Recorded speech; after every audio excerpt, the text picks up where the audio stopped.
안녕하세요, 여러분. 우리가 2021년 대비 오늘 새해 첫 강의 시작하겠습니다. 만나서 반갑습니다. 저는 여러분 잘 알다시피 최향란이고요. 예, 프랑스 현대사가 전공입니다. 개인적으로. 예, 그래서 저는 이제 서양사와 역사교육론 쪽을 이제 담당하게 되는데, 우리가 1년 동안 한번 잘 달려보고, 그 다음에 이제 무엇보다도 이렇게 공부하는 이유는 합격을 위한 것이기 때문에 최선을 다해서 합격을 할 수 있도록 노력해 보도록 합시다. 긍정적이고 아주 기쁜 소식은 우리에게 있어서 첫 합격자가 배출됐다는 것이죠. 1차 합격자가. 작년에 우리가 재작년부터 처음 시작을 했어요. 예비로 해서. 그때 정말 1년 동안 0명이었습니다. 중간에 한 명 잠깐 들어왔다가 또 뭐 개인적인 사정으로 한 2달 하고 이제 빠지고 계속 우리가 아무도 없는 상태에서 공부를 했고요. 그 다음에 이제 작년에 한 4명? 솔직히 4명이 이제 계속 꾸준히 첫 시간부터 등록을 해서 공부를 했습니다. 그 중에 이제 아주 한 학생이 제일 처음 와서 처음부터 끝까지 거의 수업을 들었던 학생이 합격을 했고요. 너무 기뻐서 저에게 소식을 전해줬습니다. 너무 감사하다고. 네, 그 학생 참 성실하게 했고요. 무엇보다 성실하게 했고 또 특강 같은 것도 토요일 날 할 때 빠지지 않았습니다. 작년엔 제가 이제 목요일 날 하루 종일 수업을 하고 스터디하고 저녁 때 또 늦게 그리고 이제 토요일 날 가끔씩 특강을 했는데 이 학생이 특강도 거의 참석을 하고요. 내 기억에 1년에 한 2번 정도 빠진 거 외에는 일 때문에 빠진 거 외에는 없습니다. 아주 차분하게 공부를 했고 1년 동안 최선을 다해서 제가 합격해 보겠다. 그리고 안 되면 거의 그만할 생각을 하고 최선을 다해서 하려고 했던 학생이고요. 시험 경험이 아주 예전에 아주 몇 년 전에 한번 살짝 본 거 외에는 없었어요. 그래서 거의 초수나 마찬가지였는데 이 학생이 꼼꼼하게 공부를 해서 합격을 했고 또 우리가 공부한 데서 많이 나와서 기뻤다 이렇게 얘기를 해서 저는 인원에 상관없이 우리가 첫 합격자를 배출했다라는 그 사실에 굉장히 너무 기쁘고 의미 있다 생각합니다. 물론 2차가 지금 진행 중이지만 그 학생의 경우에는 또 기간제 교사 경험도 있고 해서 아주 제가 평소에 그랬어요. 야, 너는 1차만 합격하면 무조건 합격이다. 너무 이렇게 진행하는 것도 잘하고 학생이 참 괜찮아서 요즘에 2차가 또 어렵잖아요. 그런데 2차는 그 학생의 경우에는 따놓은 당상이었다 생각을 했어요. 어떤 경우가 나와도 잘할 거다. 다만 1차에서 일단 합격을 해야 2차로 가는데 어떻게든 1차를 합격하도록 노력해 봅시다 했는데 합격해서 너무 개인적으로 의미 있었고 좋았습니다. 학생 수에 상관없이 우리가 이렇게 가르쳐서 한 명의 교사를 탄생시킬 수 있다면 그것보다 더 좋은 건 없다고 생각을 합니다. 공부는 개인이 하는 거고 나는 옆에서 도와주는 것이죠. 따라서 우리가 많이 합격시키는 게 중요한 것도 있을 수는 있겠죠. 학생들의 입장에서는. 거기에 내가 포함된다면 더 좋은 건데 가르치는 자의 입장에서는 어쨌든 인원에 상관없이 내가 열심히 가르쳤고 또 열심히 따라와 준 학생이 합격한다면 그보다 더 큰 보람은 없어요. 올해는 그 더 큰 보람이 더 많이 커져서 여러분들에게도 아주 좋은 결과로 저에게도 더욱더 만족스러운 결과로 이렇게 다가올 수 있었으면 좋겠다 이렇게 생각합니다. 여러 가지 경험을 비춰볼 때 공부는 꾸준하게 성실하게 하는 게 최고라고 생각을 합니다. 꾸준하게 성실하게 그리고 정말 꼼꼼하게 하는 것이 참 중요하고 앞으로의 시험 경향은 상당히 많이 바뀔 거라고 생각을 해요.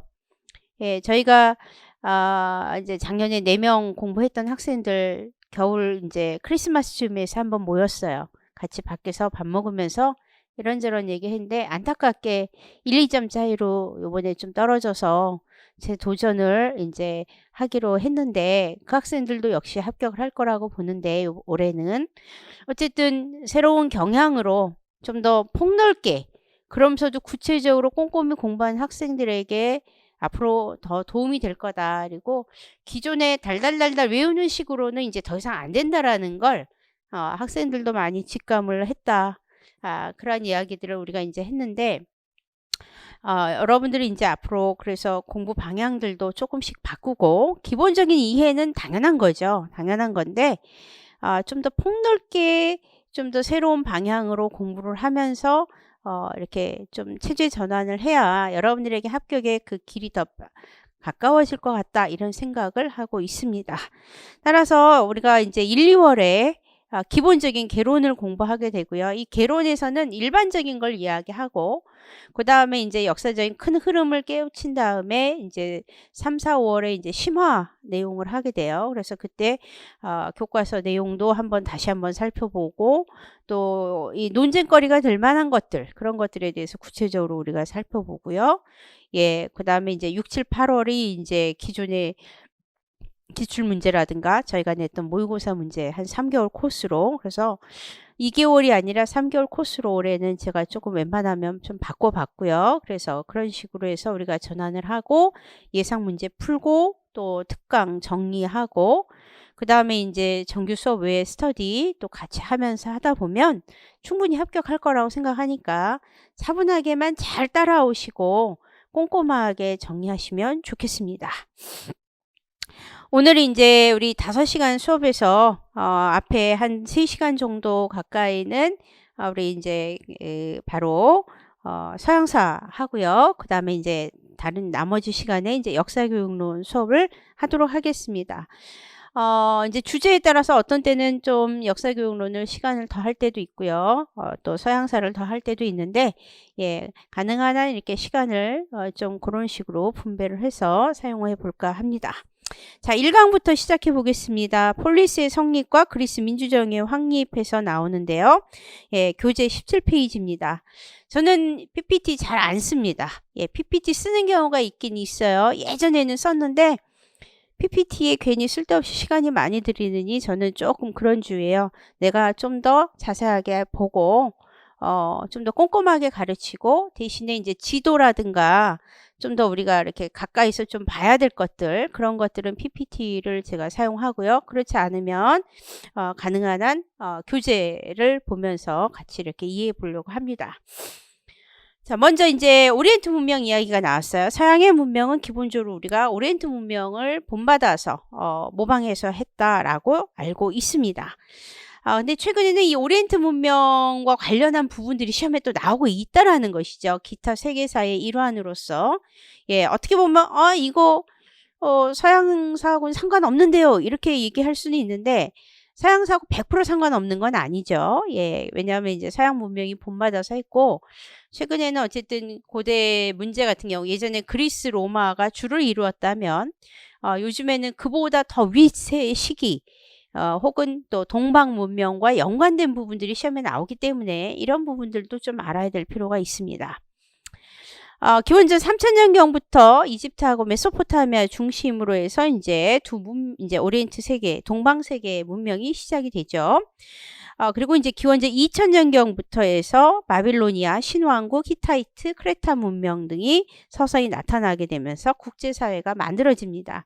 그러니까 2000년경이 되면은 이제 동방 문명과 서양의 어떻게 보면 모체가 될 수 있는 에게 문명의 일환으로서 크레타 문명 같은 것들이 등장하면서 서서히 우리가 이제 국제세계 틀이 만들어지기 시작을 하는 것이죠. 그 다음에 이제 기원전 12세기 말쯤 올 때 이제 페니키아, 헤브라이 그리고 천년경이 되면 아시리아, 페르시아가 출현하기 시작하고요.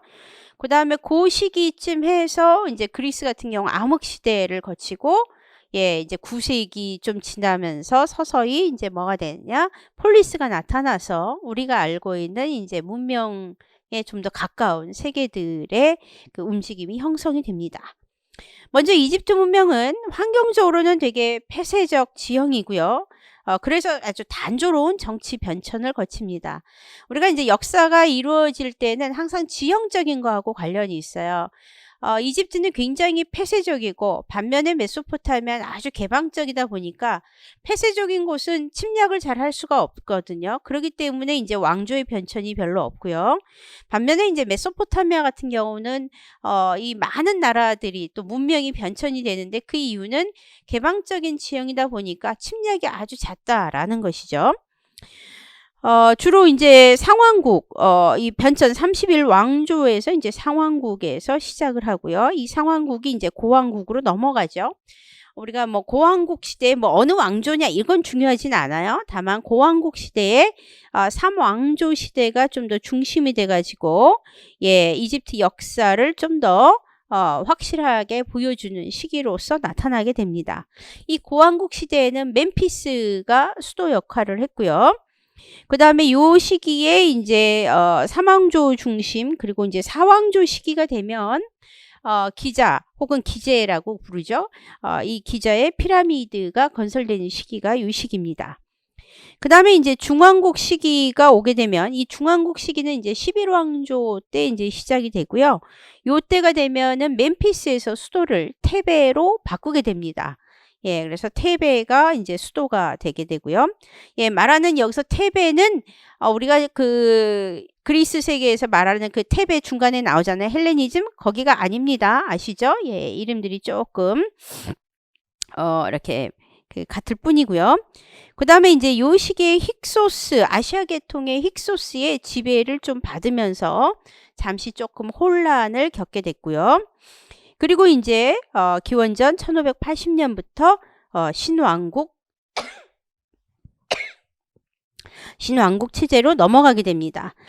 25왕조 때 이제 에티오피아에 또 잠시 예속을 당하기도 하면서 혼란을 겪다가 나중에 이제 BC 525년 이 그 프톨레마이오스 왕조로 넘어가게 되고 프톨레마이오스 왕조로 넘어가서 이제 BC 525년에 이제 페르시아 잠시 또 지배를 받고 알렉산드로스에게 이제 넘어가서 그러면서 이제 이 알렉산더 알렉산더의 장군이었죠. 부하 장군이었던 프톨레마이오스로 이제 넘어갔다가 나중에 이제 로마의 지배로 끝나는 게 이제 이집트 문명의 역사다. 우리가 이렇게 이야기합니다. 따라서 이제 뭐 고왕국이니 상왕국이니 고왕국, 중왕국, 신왕국 뭐 이것까지 다 외울 필요는 없지만 다만 어쨌든 이렇게 다른 나라에 비해서 이렇게 왕국의 변천이 별로 없다. 이 자체가 이제 좀 중요하고요. 이곳에서는 이제 파라오가 당연히 지배를 했죠. 파라오의 신정 정치로 인해서 이제 만들어지게 되고 국왕은 신의 현신으로 간주가 됩니다. 그래서 이 신화가 있잖아요.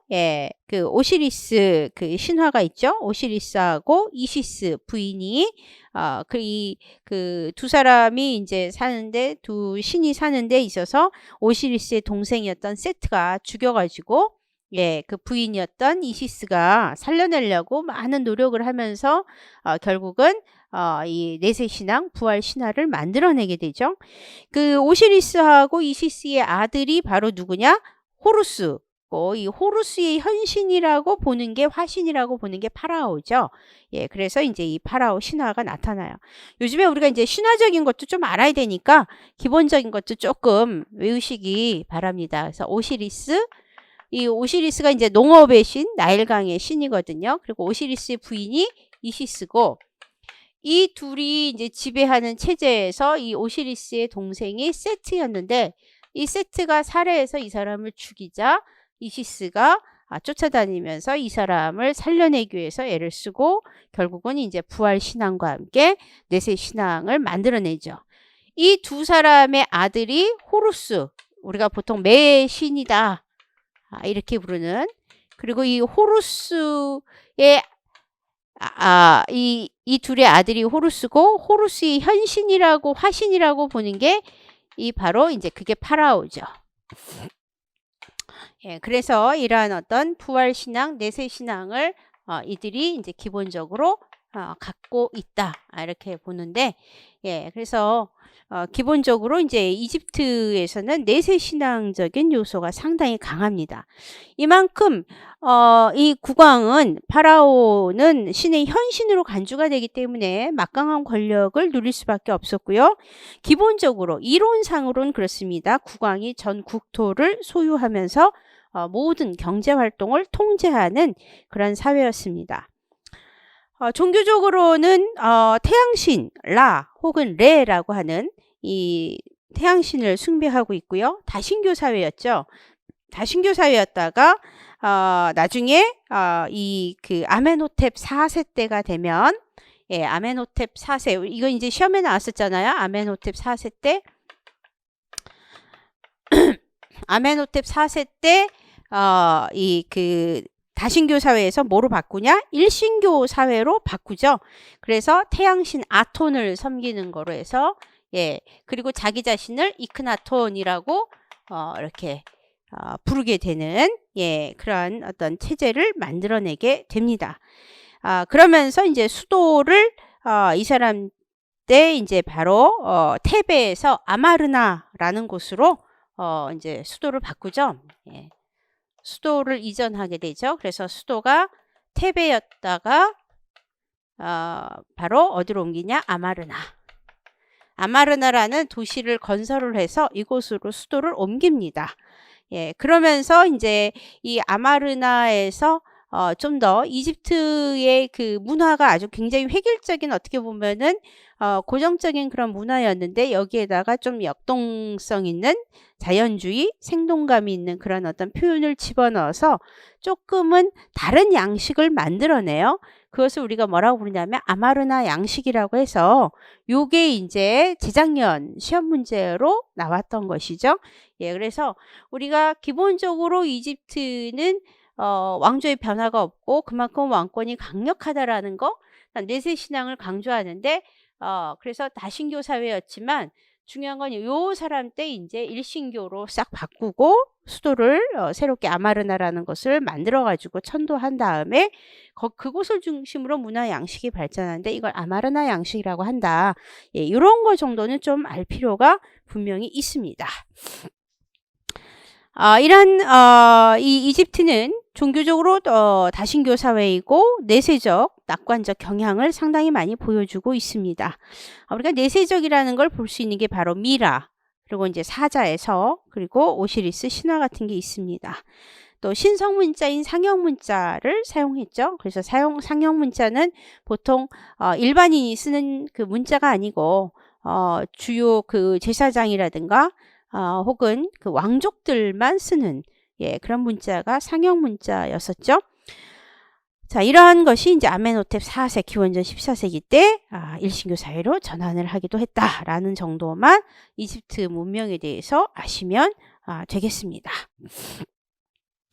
두 번째는 이제 메소포타미아 문명이죠. 예, 우리가 잘 알다시피 비옥한 초승달 지역에서 시작했다, 이렇게 알고 있는 유프라테스 티그리스 강을 중심으로, 오늘날 유프라테스 티그리스가 바로 이라크 있는 쪽이잖아요.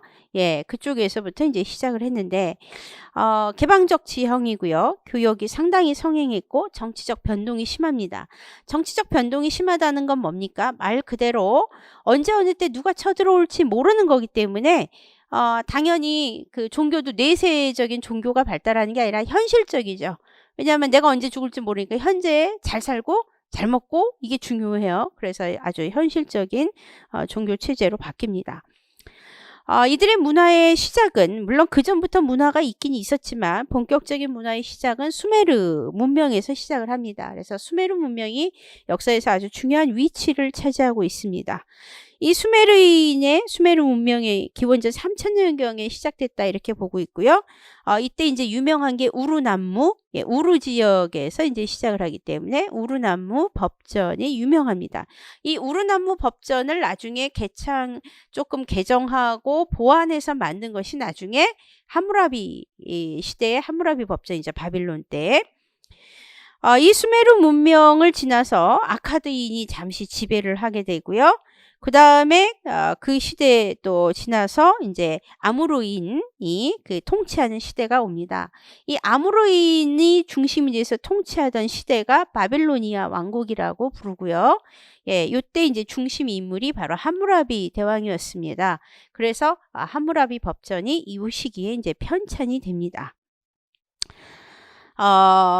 이 우르남무 시대, 즉 수메르인의 우르남무 시대 때부터 시작해서 그 이전에 이제 나오기 시작한 게 여러분 우리가 많이 들어봤죠? 지구라트라고. 예, 지구라트라고 여러분 들어보셨을 거예요. 예, 성탑. 예. 이렇게 네모나게 이렇게 쌓아서 이렇게 그 탑을 만들죠. 예, 지구라트. 예, 일종의 벽돌을 구워가지고 이렇게 쌓는 식으로 해서, 예, 그게 이제, 수메르 문명이 이제 나오기 그 전부터 이제 시작해서, 우루크 시대, 예, 그 시대에, 이제 나오게 되는데, 이게 이제 하나의, 중요한 또 문명을 형성하고 있습니다.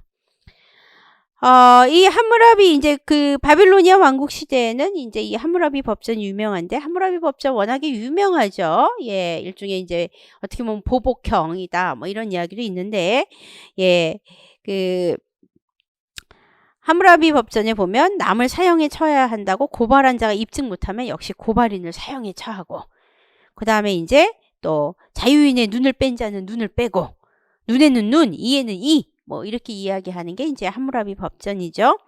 예, 또 아들이 아버지를 때렸을 때는 그 손을 자르고 예, 이러한 내용들을 담고서 한 건데 사실은 함무라비가 꼭 이렇게 보복형 뭐 보복주의 이걸 강조했다기보다는 제대로 된 어떤 성문화된 법률로 통치하는 거 이런 것들을 좀 만들어 보려고 더 애를 썼다는 측면에서 의의가 있다 이렇게 보여집니다.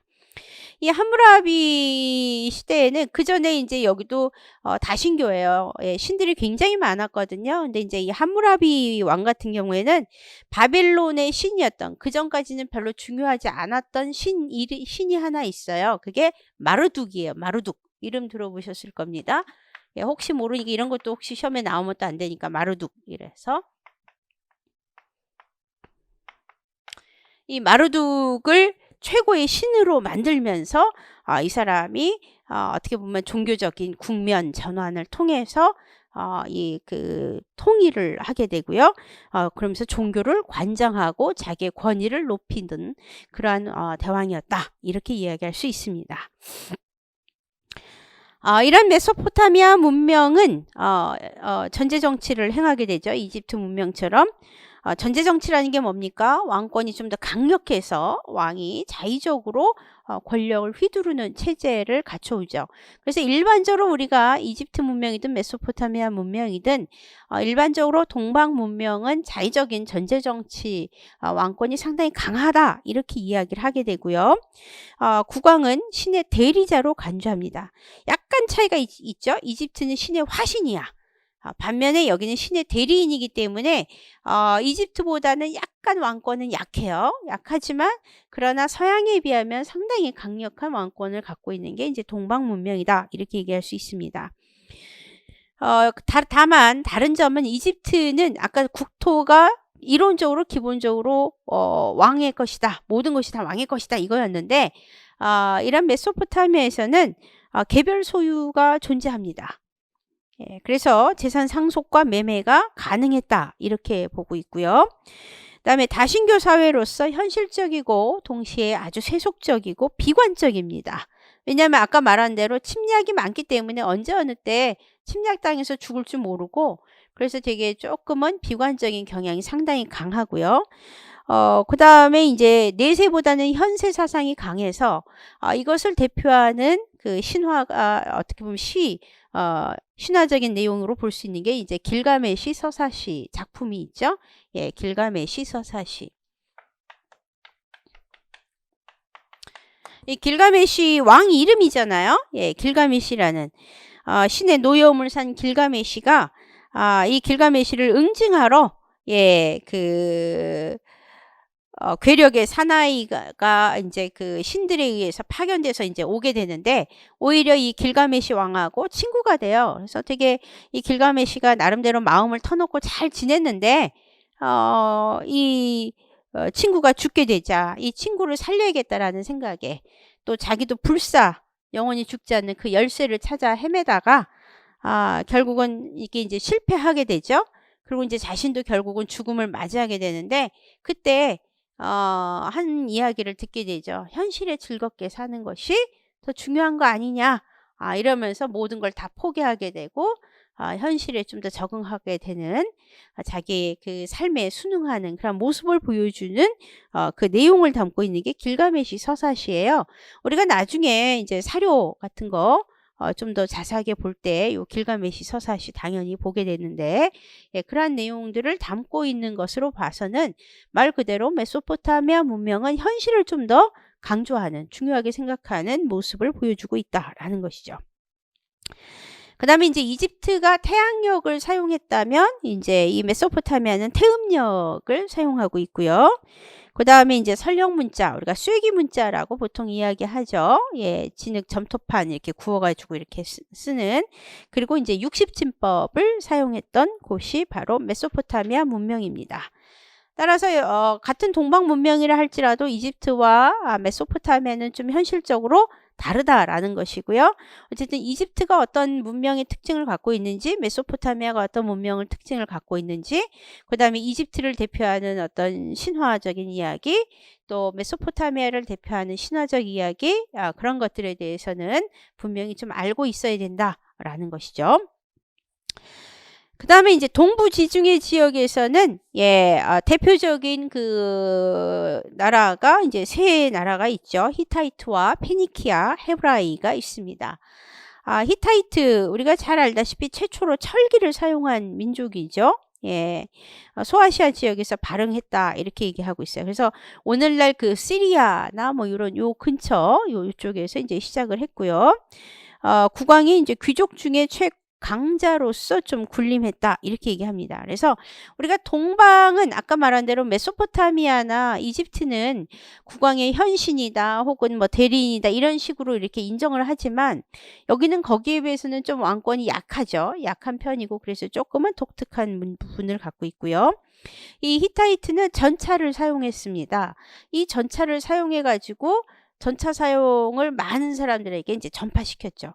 아까 앞 페이지에 보면 이집트 있는데 보면 힉소스가 지배했다 이 얘기가 나오잖아요. 그 중앙국에 보면 이 힉소스가 바로 그 아시아 계통이라고 아까 내가 했는데 이 전차 사용이 말이 끄는 그러니까 어떻게 보면 그 전차를 사용해서 그걸 널리 전파시킨 게 이 힉소스고요. 그 다음에 이 히타이트가 또 이 전차를 많이 사용해서 문명을 또 발전시켰다는 거죠. 전차 사용이라는 것이 갖는 의미가 뭐냐? 군사력. 그 당시로서는 좀 빠른 이동성 있는 군사력을 갖췄다라는 의미고 이걸 잘 활용한 게 그게 바로 이집트죠. 그래서 이집트가 막강한 권력을 누릴 수 있었다. 이렇게 이야기합니다. 그러니까 우리가 옛날 그 고대 영화 같은 것들, 고대를 배경으로 한 영화들 보면 막 그 전차가 말이 끌고 가면서 하는데 그런 것들이 이제 다 여기서 시작했다. 이렇게 얘기하고 있습니다. 그 다음에 이제 페니키아는 유명한 게 이제 페니키아가 식민시를 많이 건설했는데 그 중에 하나가 카르타고 건설이죠. 나중에 이제 로마하고 큰 싸움으로 이제 그 우리 포에니 전쟁으로 나오는 그게 이제 카르타고인데 이 카르타고를 건설한 사람들이 페니키아인입니다. 지중해 무역을 독점했고요. 무엇보다도 알파벳의 본원적 근원을 제시한 사람들이 이 사람들이다 이렇게 얘기하죠. 표음 문자로서. 그 다음에 이제 헤브라이 혹은 헤브루 뭐 이렇게 이야기하는 우리가 이제 유대 일종의 이 사람들이죠. 다윗 솔로몬 시기가 전성기고요. 이들이 이제 그 이스라엘과 유대로 나중에 나뉘게 되죠. 그래서 이스라엘은 주로 북쪽, 그 다음에 이제 남쪽은 유대로 나뉘었는데 우리가 나중에 그 바빌론 유수 사건이라는 게 있어요. 바빌론 유수 사건은 이제 바빌론인이 그 문명 점령하면서 결국 바빌로니아로 그 귀족과 왕족들이 결국은 끌려가게 되는데, 그게 이제 바빌론 유수 사건인데, 그 바빌론 유수 사건과 연결된 게 바로 요쪽 남쪽 유대가 되겠습니다. 그 이스라엘 같은 경우도 나중에 그 페르시아나 이런 데가 이제 강력하게, 아시리아나 이런 데가 나타나면서 점령을 당하게 되는데요. 예, 그러면서 이제 멸망당하게 되고, 그 다음에 이제 나중에, 아주 나중에 신바빌로니아가 건설될 때, 해방을 맞이해요. 근데 해방을 맞이했지만, 이제 자기 국가는 건설을 못하고 그 이후부터는 영원히 떠돌게 되면서 나온 게 뭐고, 우리가 잘 알다시피 2차 대전 이후에 오늘날의 이스라엘을 이제 건설하게 되는 그런 민족이 이들이다, 이렇게 얘기하죠. 그래서 바빌론 유수 후에 페르시아 시대에 석방당하게 되고, 석방했지만 예루살렘을 재건하긴 했는데 이제 국가를 건설하지는 못했다라는 것이죠. 그 다음에 이제 처음부터 이들이 유대교, 일신교는 아니었어요. 처음에는 이들도 다신교였거든요. 그러다가 나중에 일신교로 확립이 이제 됩니다. 특히 우리가 잘 알다시피 그 모세가 그 애굽 탈출하는 그런 것들을 계기로 해서 여호와, 일종의 야훼라고 불렀던 여호와를 중심으로 해서 일신교 사회를 확립하게 되는 게 이제 바로 그때죠. 그래서 나중에 크리스트교의 모체를 형성한다. 그래서 헤브라이즘의 기원을 형성하는 사람들이 바로 이 헤브라이 유대인들이 되겠습니다. 그 다음에 이렇게 이 오리엔트 지역은 동부 지중해는 지중해 지역대로, 또 이집트와 메소포타미아 지역들 이렇게 막 나눠서 막 혼란을 거듭하다가 결국은 이 오리엔트를 이제 통일하는 사람이, 이제 통일한 나라가 생기죠. 그게 바로 이제 아시리아하고 나중에 이제 페르시아가 되겠습니다. 아시리아는 이제 기원전 671년부터 612년에 아주 최전성기를 맞이했습니다. 기원전 여기 7세기가 아니고 8세기로 써주세요. 기원전 8세기경 오리엔트를 최초로 통일했다, 이렇게 이야기하고요. 예, 그러다가 이제 7세기에 전성기를 맞이하고 그 이후에 이제 쇠퇴를 하게 돼요. 이 아시리아가 유명한 것은 워낙에 가혹한 통치 체제를 구축했다는 거. 예, 그래서 뭐 성경에도 아수르인 이렇게 얘기할 정도로 이들이 너무 잔인했기 때문에 그 문명이 오래가지를 못했다는 거예요. 우리가 이제 어떤 한 나라를 정복할 때는 강원 정책을 이게 잘 써야 되거든요. 강하게 할 땐 강하게 하면서도 좀 부드럽게 해야 될 부분도 있고, 그래야 그 백성들을 다 수용을 할 텐데, 이들이 너무 가혹하게 하는 바람에 나중에 분열이 돼 버립니다. 그래서 메디아하고 리디아, 신바빌로니아, 이집트 4국으로 분열이 되게 되죠. 이들은 아시리아가 철제 무기를 사용한 거로 굉장히 잘 알려져 있습니다. 과거에 철제 무기를 갖고 있다라는 것 자체는 그만큼 아주 강력한 군사력을 역시, 그리고 문명을 가지고 있다라는 의미이기 때문에 이들이 철제 무기를 사용을 했었고요. 이 신바빌로니아가 여기서 이제 좀 더 큰 세력들을 하나 둘씩 이제 형성을 해 나가게 되죠. 예. 이 신바빌로니아에서 이제 좀 유명한 왕이 우리가 네부카드네자르라고 부르는 네부카드네자르 2세가 되겠습니다.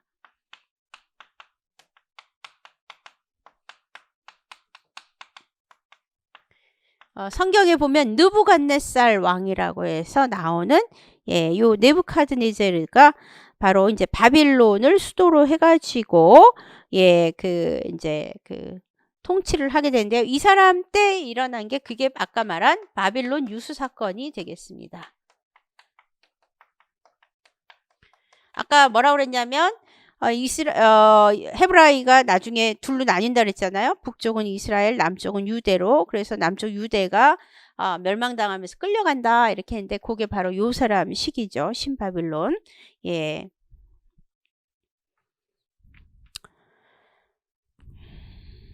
그 다음에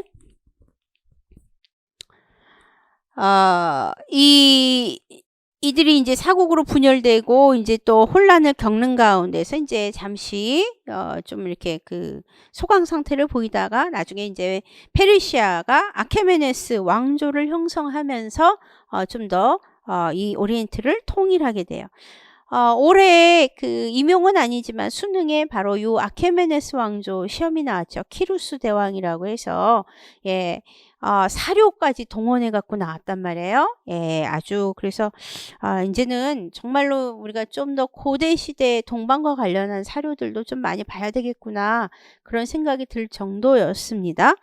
기원전 6세기경 오리엔트를 재통일을 하게 됐죠. 이 페르시아의 키루스 대왕 때 통일을 이제 좀 더 하게 되는데요. 이 페르시아의 키루스 대왕, 여기에는 이제 잘 안 써 있지만 어쨌든 이 키루스 대왕이 이제 통일을 하게 되는데요.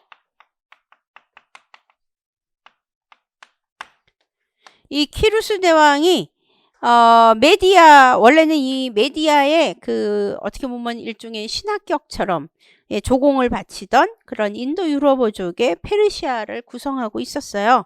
그런데 힘을 키워가지고 이 키루스 대왕이 메디아 왕위를 빼앗게 되고요. 나중에 리디아도 정복하게 되고 바빌론도 점령을 하게 됩니다. 그리고 그 뒤를 이어서 캄비세스 때 이집트 정복하고요. 그 다음에 세 번째가 다리우스 대왕이거든요. 이 다리우스 대왕 때가 전성기죠. 이 다리우스 대왕 때 이 오리엔트를 완전히 통합을 하게 되는, 그러면서 대제국을 건설한 게 바로 요게 페르시아가 되겠습니다. 이 다리우스 대왕 동부 지중해부터 인더스강에 펼쳐지는 아주 넓은 그런 지역을 다스리죠. 예, 이 사람이 나중에 막 그 알렉산드로스 대왕하고 막 그 다리우스 이제 몇 세 때인데 이제 그런 어떤 문제가 생기긴 하는데 요 왕조가 계속 이제 유지가 되게 되고요. 이 다리우스 대왕 때 9년제 실시와 함께 도로 역전제 정비를 하죠. 감찰관, 그래서 이때는 순찰사라고 부르는 예, 감찰관을 파견하게 되고요. 체제를 정비하죠. 그래서 우리가 왕의 눈, 왕의 귀, 그런 어떤 용어가 나올 정도로 곳곳에 그 사람들을 보내어서 이제 그 통제를 하게 된 것이죠. 관대한 통치를 했다 이렇게 알려져 있고요. 유대인을 또 해방시켜 줬고요. 예, 문화와 상업의 교류가 있게 됩니다. 그래서 아까 신바빌로니아 때 바빌론 유수 사건이 왔다가 페르시아 때 결국은 잠시 해방됐지만 결국은 문제는 이제 국가 건설을 못한다 이렇게 얘기했을 때가 바로 요 왕들하고 연결이 되게 되겠죠. 그 다음에 이 다리우스 대왕 때 또 유명한 게 수사라는 곳부터 리디아의 사르디스, 수사라는 곳, 페르시아의 수도 수사였죠. 리디아의 사르디스. 이 지역이 1600마일 정도 1600마일의 왕도를 건설하게 되죠. 예, 그래서 왕의 길이라는 그 용어가 또 만들어지는 게 예, 그만큼 문명을 널리 펼치고 알리려고 노력했던 그런 왕이 바로 다리우스 대왕이라고 보여집니다. 요 대왕 때 이제 나온 중요한 종교가 하나 있어요. 그쵸? 그와 연결된 요 시기침이 그게 바로 조로아스터교죠. 조로아스터가 창시했다고 하는데요. 원래는 되게 아주 조용한 그런 어떤 종교 그런 거에 불과했고 하나의 종교 예식에 불과했던 건데 이게 이제 또 다른 면으로 이제 변모를 하죠. 선신과 악신의 이원적 그 종교 관념으로 바뀌게 됩니다. 제식적인 측면에서 그래서 선한 광명의 신, 악신은 어둠의 신 이런 식으로 해서 딱 아주 이원적인 두 개의 체제로 나뉘어지면서 구세주와 부활, 최후의 심판 이런 교리를 담고 있어요. 이 조로아스터교가 결국은 나중에 기독교가 탄생하는데 상당히 영향을 끼친다는 거죠. 우리가 기독교에 보면 천국과 지옥으로 나뉜다거나 뭐 이런 것들 예, 다 영향을 끼칩니다. 그래서 유대교, 크리스트교, 이슬람교, 대승불교에까지 영향을 끼친 게 바로 이 조로아스터교다 이렇게 얘기합니다. 이 페르시아 왕들이 아우라마즈다, 예, 아우라마즈다, 광명의 신을 말하죠. 이 광명의 신인 아우라마즈다의 권위를 이용해서 왕권을 상당히 강화했다고 알려져 있습니다. 이런 페르시아가 결국은 이제 알렉산드로스 제국에 의해서 나중에 이제 서서히 무너지게 되고 로마로 편입됐다가 나중에 이제 분열이 되면서 나오는 게 이제 파르티아예요. 그리고 이 파르티아에서 나중에 다시 이제 뻗어 나오는 게 사산 왕조 페르시아라고 연결되는 게 바로 요들이 되겠습니다. 이렇게 동방 문명이 시작이 돼서 한쪽에서는 이집트, 한쪽에서는 메소포타미아, 그 다음에 나머지 지역에서는 동부 지중해를 중심으로 해서 이러한 이 동방 문명들이 만들어지고 그런 가운데서 서로 또 정복하고 통일하고 또 붕괴되고 이런 작업들이 반복되다가 이제 기원전 10세기쯤 되면 10세기에서 9세기, 8세기 요 오는 시점이 이제 바로 요 페르시아가 서서히 아시리아 통해서 페르시아로 이렇게 연결되는 그런 시점이죠. 그래서 이런 이 세계가 좀 문명을 편천의 시간을 겪다가 이제 7세기, 6세기, 5세기 뭐 요쯤 올 때가 바로 페르시아 전쟁이 펼쳐지는 시기죠. 그리스와. 그 다음에 이제 아주 기원전 10세기, 9세기, 8세기 오면서 한쪽에서는 서서히 에게 문명이 탄생하고 폴리스가 에게 문명이 그 전부터 탄생했고 그리스 문명이라고 말하는 본격적인 그리스 문명 세계가 나타나면서 이 폴리스들과 하나둘씩 교류하면서 이제 좀 문명이 활발하게 전개되는 그런 시기를 맞게 됩니다. 그래서 나타나는 게 이제 고대 지중해 문명이다 이렇게 볼 수 있겠어요. 그래서 사실 고대 지중해 문명이 본격적으로 등장하기 이전에 이미 고대 그 동방 문명들이 큰 영향을 많이 끼쳤다. 다만 동방 문명을 모방해서 시작했지만 서양 문명이 좀 더 독자적으로 발전시키려고 애를 쓰면서 이제 나오는 게 우리가 말하는 에게 문명 이후 지중해 문명이다 이렇게 보여집니다. 자, 그 다음에 우리 이제 20페이지 에게 문명과 지중해 문명으로 넘어가겠습니다. 우리가 예전에는요, 아마 여러분들이 보는 서양사 개론 책 이런 거 보면 그리스 문명 뭐 이렇게 나와요, 많이. 근데 최근에는 그리스 문명 이런 말 표현 잘 안 쓴다는 것이죠. 예, 왜냐하면 그리스 문명 혹은 예전의 책들은 아테네, 로마 문명 뭐 이런 식으로 썼어요. 근데 최근에는 그렇게 쓰지 말자예요. 왜냐하면 강대국 위주로 역사를 쓰는 것은 너무하다. 물론 강대국 위주로 안 쓰고 싶은데 이제 자료가 또 이들의 그 중심에 의해서 남아져 있기 때문에 이렇게 쓰긴 하는데 최근에는 어쨌든 이 시대의 중심 무대는 지중해 지역이었다. 꼭 아테네가 다는 아니었다라는 것이죠. 그리스가 다는 아니었기 때문에 우리가 지금은 이제 지중해 문명으로 이름을 쓰게 됩니다. 이런 본격적인 지중해 문명이 탄생하기 이전이 바로 지중해에서 그 옆쪽으로 이렇게 빠져 있는 에게 문명이잖아요. 에게에서 시작이 되기 때문에 에게 문명, 지중해 문명으로 나중에 나뉩니다. 자, 에게 문명 보겠습니다. 최근에 요번에 여기와 관련해서 시험에 나왔잖아요. 예, 에게 문명. 예전에는 이런 데서는 시험 안 나올 거야.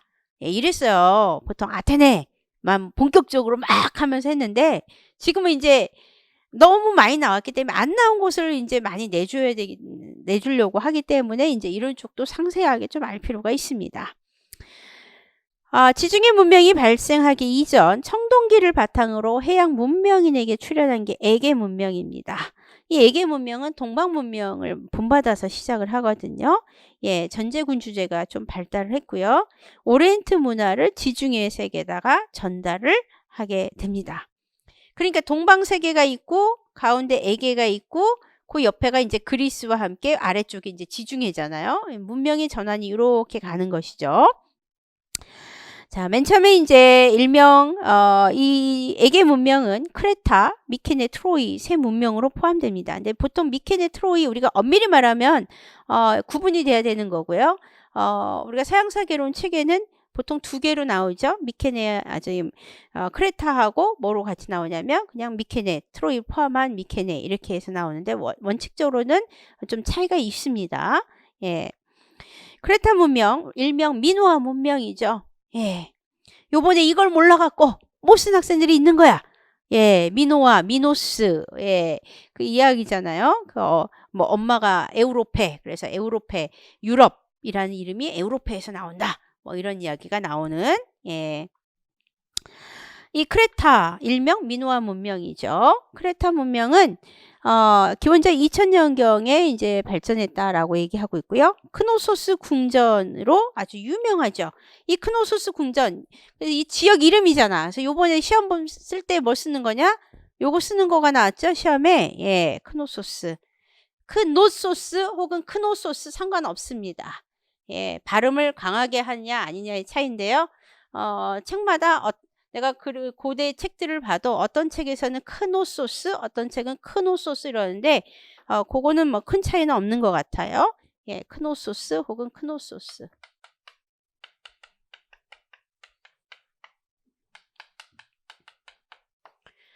그래서 우리가 이제 크레타 문명, 크레타 섬에서 시작을 했는데 이게 이제 일명 미노아 문명이다.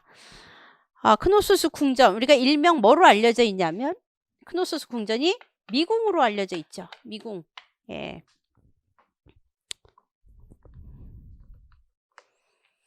그래서 우리가 잘 알다시피 그 미노타우로스와 관련한 전설이 있는 곳인데 이게 일종의 그 전설상으로만 알려져 왔는데 이게 이제 발굴이 됐죠. 예, 그런데 진짜 그 규모가 굉장히 크다라고 일명 이야기하고 있습니다. 굉장히 이 크레타 섬에서 시작하기 때문에 해양 문화적 성향을 강력하게 보여주고 있고요. 이 크레타 문명은 조금 여성적인 문화 성향을 많이 보입니다. 그래서 우리가 크레타는 좀 여성적 문화고 반면에 미케네나 트로이는 좀 남성적 문화로. 그래서 우리가 이걸 봤을 때 우리가 일반적으로 얘기하잖아요. 그 문명이라는 게 좀 모계에서 이제 부계로 바뀌는데 아마 그런 어떤 변화와 연관된 게 아니냐. 그래서 크레타는 좀 모계적 성격, 좀 해양적 성격, 여성적 성격을 많이 보여주고 있고요. 반면에 미케네나 트로이에서 나오는 유적들은 다 그 유물이나 이런 것들은 남성적 성향을 상당히 많이 보여주고 있습니다. 이곳은 주로 선상 A 문자와 B 문자 사용했는데 예, 선상 B 문자 시험에 나왔죠. 예, 가장 정확한 건 B 문자다 이렇게 얘기를 했어요. 벤트리스가 해독했다고 이야기했기 때문에 뭐 B문자 해독이 됐다 이렇게 얘기하고 있고요. 자, 그런 가운데 뭐 아주 많은 고급 정보를 알려준 건 아니고요. 다만 이제 어떤 전제 정치를 좀 했나 이런 이야기들이 일반적으로 조금 담겨 있다 이렇게 얘기합니다. 그 다음에 이제 미케네 문명 시기가 되면 이제 소아시아로 좀 더 진출을 해서 예, 트로이 이야기가 이제 나오게 되고요. 왕실 중심의 좀 노예제가 성립됐다 이렇게 봅니다. 황금의 미케네라고 보통 부르게 되는데요. 미케네는 이제 키클롭스의 성벽이 워낙에 유명하죠.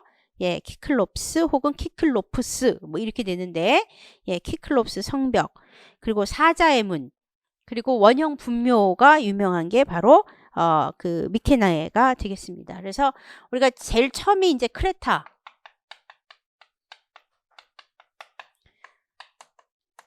미케네 그다음에 이제 보통 트로이 이렇게 하는데 이게 이제 키클롭스 성벽 혹은 키클롭스 예. 원형 분묘 사자의 문 그 사자 모양으로 해서 문이 이렇게 열리고 닫게 이렇게 딱 돼 있는 이런 것들이 이제 유명하죠. 그러면서 좀 더 남성 중심적 문화. 그 다음에 이제 트로이는 소아시아 지방이 중심이고 전사적 특징을 많이 보여주고 있다가 나중에 이제 도리아인들이 내려올 때 예, 다 멸망당했다. 이렇게 보고 있습니다. 그래서 얘들은 남성, 얘들은 여성인데 사실 이게 구분은 하죠. 원래 미케네도 미케네 티린스 이렇게 두 지역이거든요. 그러나 그냥 일반적으로 그냥 하나로 묶어도 큰 의미, 별 차이는 크게 없다. 뭐 이렇게 보여질 수 있겠습니다. 자, 그 다음에, 그러면서 이제, 이 1100년경부터 시작해서 도리아인들이 계속해서 내려오다 보니까, 잠식당하게 되고, 그것 때문에 한 200년 이상 걸쳐서 암흑시대가 연출이 되고요. 이 암흑시대를 좀 더 잘 알려주는 그런 사료가 별로 없어요. 다만 우리가 호머라고, 영어로는 호머, 그쪽에서는 이제 호메로스라고 부르는 그 시인이 서사시를 좀 쓴 것들이 있어서 그 시대를 일부분 알려주죠. 그래서 우리가 호메로스 시대고, 이 암흑 시대를 거친 이후에 등장하는 게 그게 본격적인 폴리스가 되겠습니다. 예. 그래서 우리가 그런 어떤 시대적인 개념들 좀 더 잘 이해하면 좋겠습니다.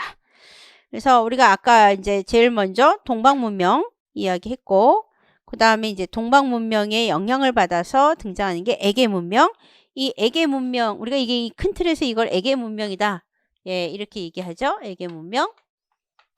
그리고 그 이후에 암흑시대 거쳐서 나중에 이제 폴리스가 등장하면서 아테네, 스파르타 뭐 등등 나오는데 그 시대를 우리가 이제 지중해 문명, 요렇게 그 문명의 단계가 이렇게 변동이 된다. 이렇게 보시면 되겠습니다.